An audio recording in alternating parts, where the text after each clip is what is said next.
I think it would make it very hard for people to remember the history if this ship was no longer here.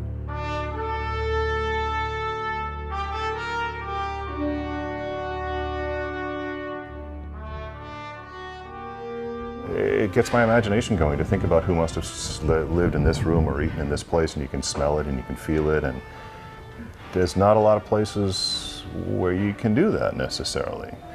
It'd be a shame to lose it, don't you think? The volunteers for this ship are like the lifeblood here, and they do it without any kind of pay at all. I spent 41 years in the marine industry, working and make my living at it, and it's hard to leave it.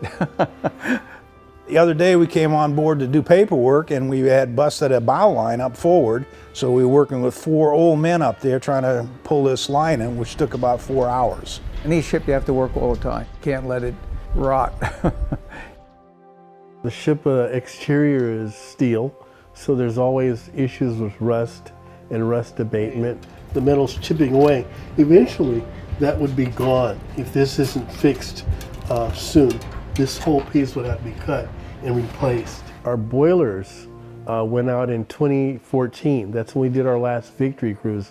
We're required to go back into dry dock, have the hull tested and scraped, have it recoated, and have the ship sandblasted and repainted all over. We're estimating approximately $6 million to get us going again.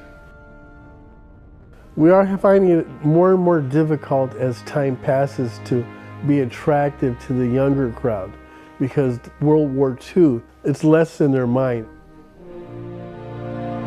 We owe it to these men to keep their legend and story alive.